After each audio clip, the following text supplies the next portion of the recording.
¿Sabías que de los 20 aminoácidos de los que tenemos conocimiento de su fórmula química, 9 de ellos el organismo no los puede producir? Por lo tanto, estos se obtienen de una fuente alimenticia. Con este dato doy comienzo a la exposición acerca de los trastornos del metabolismo de la metionina. Soy Mauricio Hostos, pertenezco al grupo 5. Los integrantes del grupo son Armando Nalbarte, Araceli Nieves y Lorelín Palacios.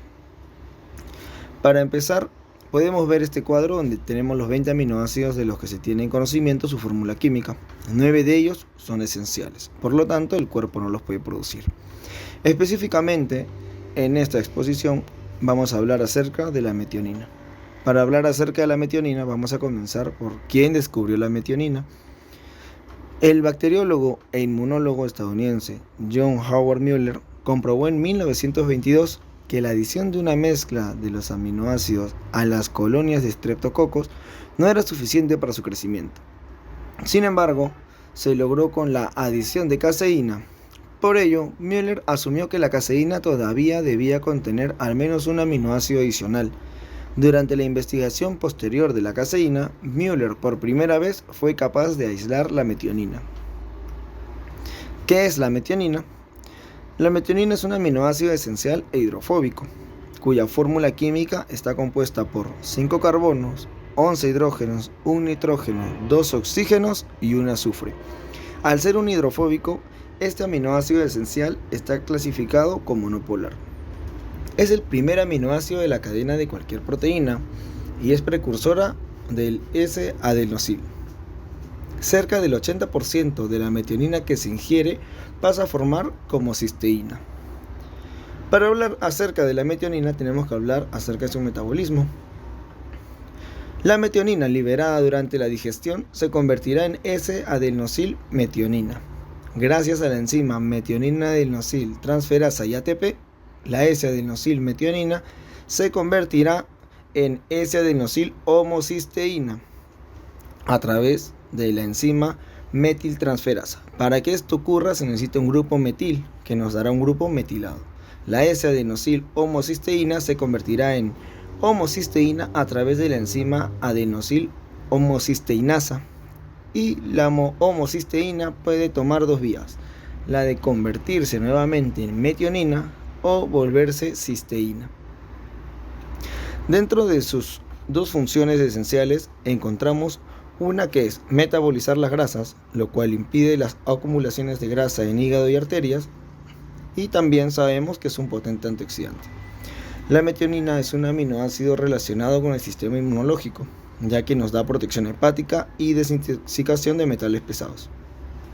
La deficiencia de este aminoácido en el cuerpo aparece por una alimentación pobre basada en hidratos y en las que las proteínas apenas están presentes. No consumir en tu dieta las cantidades adecuadas de metionina provocará efectos negativos sobre la salud. Cabe recalcar que en grandes dosis de este aminoácido también puede afectar la salud hepática y renal. Ahora que ya sabemos qué es la metionina, vamos a hablar de uno de sus trastornos metabólicos, lo cual es la homocistinuria. ¿Qué es la homocistinuria? Es un defecto del metabolismo de la metionina. En la palabra homocistinuria incluimos la palabra homocisteína, que es un metabolito del aminoácido metionina, y uria, que se refiere a la orina de las personas con esta patología presentan niveles elevados de homocisteína en la orina. La homocistinuria tiene dos tipos, la familiar y la adquirida. La familiar es un desorden genético autosómico recesivo, se manifiesta a temprana edad y es usualmente causado por la deficiencia de la cistationina beta sintasa o por disminución de la afinidad de la vitamina B6 en la cistionina beta sintasa o deficiencia de metionina sintasa. Cuando hay un problema en la cistationina beta sintasa, la homocisteína no puede combinarse con la serina, entonces se produce menos cisteína y la homocisteína aumenta en el cuerpo. Si hay un defecto en la metionina sintasa, la homocisteína puede convertirse en cisteína, pero no puede volver a convertirse en metionina, por lo que seguirá acumulándose en el cuerpo. La adquirida ocurre más tarde en la vida. Esta se relaciona con una dieta pobre en vitamina B6, B12 o folato. El déficit de vitamina B12 o folato disminuye la actividad de la metionina sintasa. El déficit de la vitamina B6 disminuye la cistationina beta sintasa. En ambos casos se produce aumento de homocisteína en el organismo. Sin importar la causa, cuando la homocisteína aumenta en el cuerpo, una parte de esta es eliminada en la orina, produciéndose la homocistinuria. El aumento de la homocisteína en la sangre se une a las células endoteliales, causando que los vasos sanguíneos segreguen moléculas llamadas citoquinas proinflamatorias, y estas traen a células inmunes como leucocitos y causan inflamación que pueden llevar la aterosclerosis. Con el paso del tiempo, esto puede desarrollar una isquemia en el tejido. La homocisteína también se une a las plaquetas y causa que se peguen unas a otras, provocando coágulos. En los huesos, la homocisteína se une a la proteína fibrilina 1, lo cual la inactiva y hace que los huesos se vuelvan débiles o deformes. Estas deformidades también se encuentran en el síndrome de Marfan, donde hay una mutación en el gen de fibrilina 1. En los ojos, cuando la cisteína no puede ser sintetizada, la homocisteína se incorpora dentro de las fibras zonulares, causando que éstas se degeneren, llevando a ectopias lentis, que es una dislocación hacia abajo del lente. En el cerebro, cuando aumenta la homocisteína, produce apoptosis o muerte neuronal. Esto puede llevar a un retraso del desarrollo o neurodegeneración. Buenos días, profesor. Buenos días, compañeros. Quien les habla es Araceli Nieves y yo les voy a hablar acerca de la causa genética y la causa metabólica del trastorno de metabolismo de la metionina. Pues la metionina es un aminoácido esencial. Esto quiere decir que nuestro cuerpo no lo va a poder formar por sí solo. Entonces, tenemos que adquirirlo en nuestra dieta. La homocisteína es sintetizada por la metionina. Es un aminoácido que se encuentra en las proteínas y es importante consumirlo, ya que nos va a ayudar a poder realizar las diferentes funciones que requiere el cuerpo. Bueno, ahora vamos a hablar acerca de lo que vendría a ser el metabolismo de la metionina. Tenemos a la metionina. Se sintetiza en homocisteína. Esta homocisteína puede metabolizarse por dos vías metabólicas. Tenemos la vía de transulfuración y la vía de remetilación. Empezamos hablando de la vía de transulfuración. En la vía de transulfuración empezamos con la metionina. Se sintetiza a homocisteína. La homocisteína, gracias a la acción de una molécula de serina más una enzima llamada cistationina beta sintetasa, o conocida también como CBS, se transforma en cistationina. La cistationina, gracias a otra enzima llamada cistationina beta liasa, se transforma a cisteína. Esta cisteína, una vez en nuestro organismo, tiene que expulsarse. Entonces, ¿cómo se va a expulsar? En la orina, en forma de sulfato. Recordar que en esta vía de transulfuración se tiene muy en cuenta lo que es la vitamina B6 y la vitamina B12, ya que participan activamente en esta vía. Bueno, hemos hablado de lo que vendría a ser la vía de transulfuración y nos falta una vía, que sería la vía de remetilación, en donde la homocisteína se metila a metionina por medio de dos rutas metabólicas independientes, de las cuales van a necesitar enzimas. Entre ellas están la 5-metil-tetrahidrofolato reductasa y la betaína homocisteína metiltransferasa. Entonces, la primera de ellas va a necesitar otras enzimas llamadas 5-metil-tetrahidrofolato y la meticobalamina. ¿Por qué? Porque de ellas va a obtener su grupo metilo. Y bueno, la segunda enzima que mencioné, betaína, homocisteína, metiltransferasa, se va a encontrar más presente en el hígado, en menor proporción en las glándulas suprarrenales y en los riñones, ¿no? ¿De dónde va a tener su grupo metilo en esta ruta? Pues de la betaína. Betaína va a obtener su grupo metilo. Es por eso que las vitaminas del grupo B, como el ácido fólico, la piridoxina y la meticobalamina, son sumamente importantes en esta ruta de remetilación. Ahora, ¿quién me va a determinar qué ruta voy a seguir?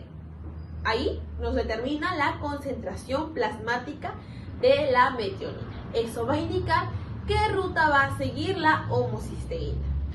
Hasta el momento hemos hablado de que las rutas metabólicas, la homocisteína, la metionina, como si todo estuviera en equilibrio. Pero ¿qué pasaría si es que se rompe este equilibrio? Pues llega a pasar lo que son los trastornos de la metionina, la homocisteinuria. Por ejemplo, estas llegan a afectar a nivel óseo, a nivel nervioso, ocular y a nivel vascular.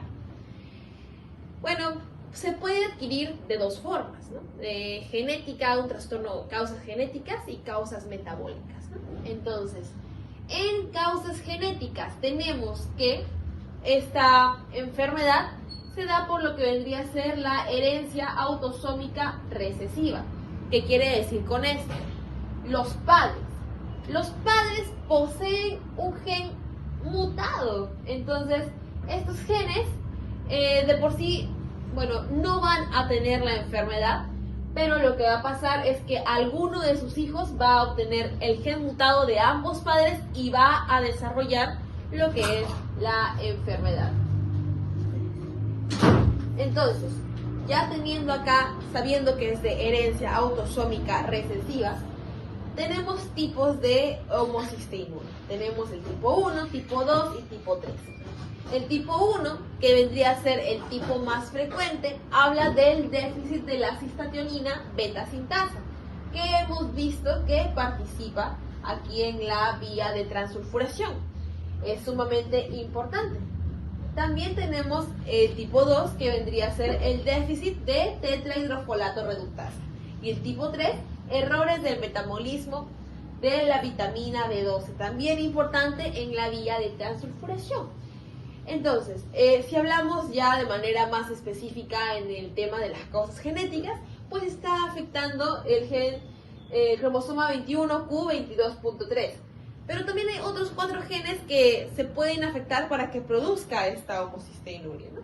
Entonces tenemos el MMADHC, el MTHFR, el MTR y el MTRR. Ahora, si hablamos netamente de lo que vendría a ser alguna causa adquirida, pues esta puede ser por el bajo consumo de proteínas en nuestra dieta, por la edad avanzada, por la toxicidad de ciertos fármacos y las enfermedades crónicas, ¿no? Entonces, esto sería todo por mi parte. Muchas gracias. Profesor, hoy día hablaré sobre los signos y síntomas del trastorno metabólico de la metionina. El trastorno metabólico de la metionina se manifiesta a través de signos y síntomas que afectan el sistema nervioso como el aspecto físico del paciente. En recién nacidos incluye letargo, vómito, retraso en el desarrollo y dificultad para alimentarse. A medida que ellos crecen tienen problemas neurológicos como retraso en el desarrollo del habla, dificultad para el aprendizaje, trastorno del movimiento y convulsiones concurrentemente. Aparte del problema neurológico, el trastorno metabólico de la metionina afecta la apariencia física del paciente como pelo fino, piel pálida o erupciones cutáneas. Y hay que tener en cuenta que la gravedad de los síntomas varía según la edad de inicio y la gravedad del trastorno metabólico. Es crucial que los síntomas se detecten temprano para poder diagnosticar y tratar adecuadamente y tener un buen pronóstico para el paciente. Gracias. Continuando con el tema de exposición sobre los trastornos de la metionina, nos vamos a dar cuenta que existen muchas enfermedades las cuales determinan que un ser humano o una persona sufra de esta enfermedad. Por ello, el tratamiento a regir, como podemos observar en la imagen, es la vitamina B6. Recordando que las enfermedades como la homocisteinuria no tiene cura, pero cerca de la mitad de las personas con esta enfermedad responden favorablemente a la vitamina 6, también conocida como la piridixona. Aquellas personas que en realidad reaccionan favorablemente necesitan tomar suplementos de vitamina B6 B9 conocido como folato y B12 por el resto de sus vidas. Cabe destacar que aquellas que no responden favorablemente a los suplementos requieren una dieta muy baja en metionina. La mayoría necesitará un tratamiento de tigrilmicerina, una medicina también conocida como la betaína.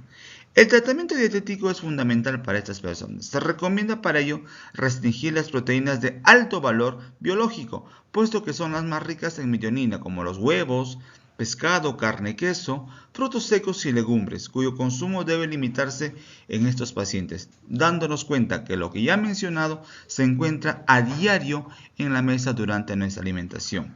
Recordar que ni una dieta baja en metionina, ni una medicina mejorará una discapacidad intelectual producida por el trastorno de la metionina, la enfermedad que estamos viendo actualmente.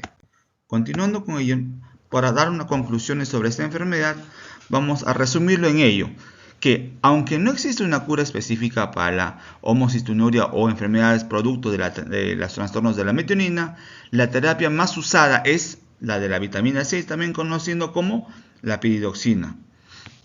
Además, dice que el diagnóstico que se hace cuando un paciente es joven es iniciar una dieta baja en metionina, recordando que existen pacientes que sí son favorablemente efectivos, pero ojo, que no se curan, y otras que obviamente no asumen o no se administran de una manera correcta, por ende el paciente no tiene un resultado favorable.